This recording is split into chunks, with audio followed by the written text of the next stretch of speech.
If you've seen Full Metal Jacket and you've ever wondered why Pyle stealing that jelly donut was such a big deal, I've got a book that will explain it to you. Hello and welcome back to Bookish, and welcome to my review of Valhalla Boys, Marine Recon Sniper in Iraq by Brennan Morton.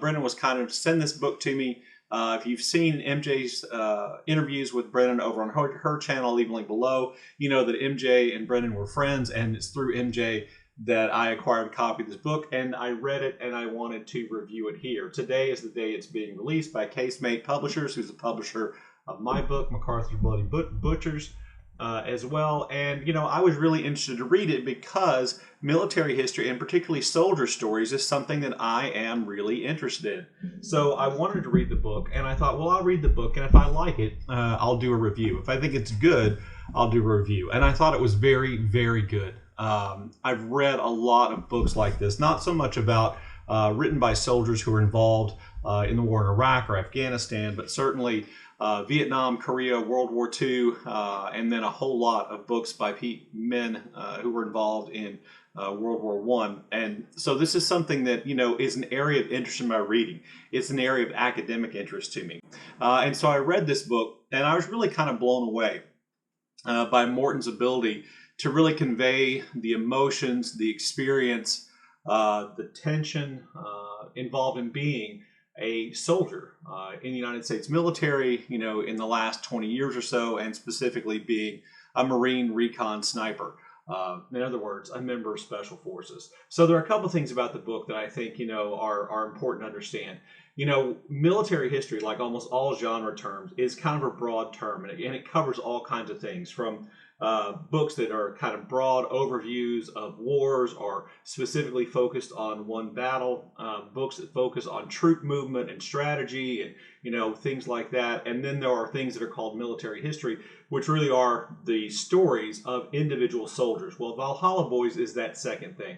You know, you're not going to learn a great deal about the overall strategy or tactics, maybe tactics you would learn about, the overall strategy the United States took in pursuing the insurgents in Iraq, but you will learn a lot about one individual soldier's experiences and what it was like to be a part of this kind of recon unit that he was a part of, and what those experiences were like. And in addition to that, you're going to learn a whole lot about what military training is like in the 21st century, and how that process, you know, probably resembles something you've seen in movies like Full Metal Jacket before, and some things about it you didn't know, particularly involving special operations. So Valhalla Boys tells that story. It tells Brennan Morton's story. Now, he's changed names, and I think he might have changed a few other things to you know, preserve anonymity and things like that, but it is a very truthful story about his experiences, and his experiences kind of run the gamut from, you know, funny to self-fulfilling, to terrible, to horrifying, to incredibly tense, to, you know, kind of eye-opening experiences about, you know, what he learned about himself, good and bad, being a part of this unit and being involved in the war in Iraq. And I just thought all of that was really pretty extraordinary. So some things I think specifically that make the book good, beyond just the fact that it is the truth, it is one man's kind of truthful account of what went on. The thing, one of the things that has struck me in reading the book is the book reads a lot like a novel. And I know from watching MJ's interviews with Brennan that Brennan writes novels, historical fiction, military fiction as well. And so he definitely has a novelist's eye and a novelist's way of putting this story together. And so in lots of ways, it reads like a novel. Young man, inspired by the events of 9/11, joins the military, you know, gets involved in military training, special ops, goes to Iraq, and experiences the nightmare of combat in Iraq. That is all there. Morton has an incredible eye for detail, and I'll read you some passages from the book, which I thought were really evocative and really kind of put you in the place where he was at those times. He has a great sense of humor about himself, about others, about situations, even about situations, you know, where you and I may think that really isn't funny. You know, what seems clear to me is that Morton and his comrades and his friends and the people he was close to had to find humor, had to find joy, had to find kind of love and trust and faith in one another to get through the things they went through. And that is very well conveyed in the book. So, you know, like I said, he has a real eye for detail, a real novelist style in terms of writing. In terms of like understanding, or one of the things I think is most important about the book is, and being someone who hasn't read a lot of books written by soldiers or written about the war in Iraq, is that it offers, I think, some really valuable insights into that experience. You know, if you're like me, and I'm 57, and you know, when I was a high school teacher, I had students who went and fought in Iraq, and I had students who were injured in Iraq by IEDs, the improvised explosive devices, and we knew that that was a big part of what was going on. We knew that was a big part of what was injuring and killing so many Americans in the war in Iraq and the fighting in Iraq.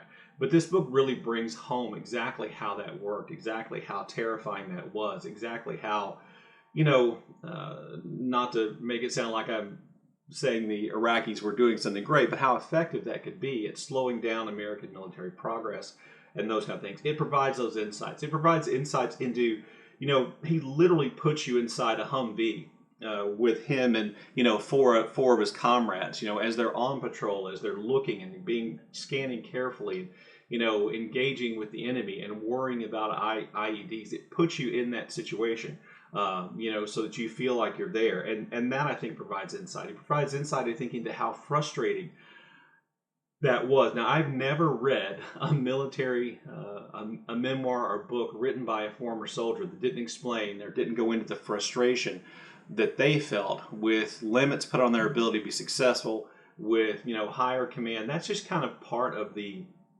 structure or the reality of this experience. But it really brings home the exact kind of frustrations that I think were involved with being a soldier in those wars. And it does it all with a real, you know, sense of emotion and a real understanding of what one individual went through. There are parts in this book that are incredibly difficult to read.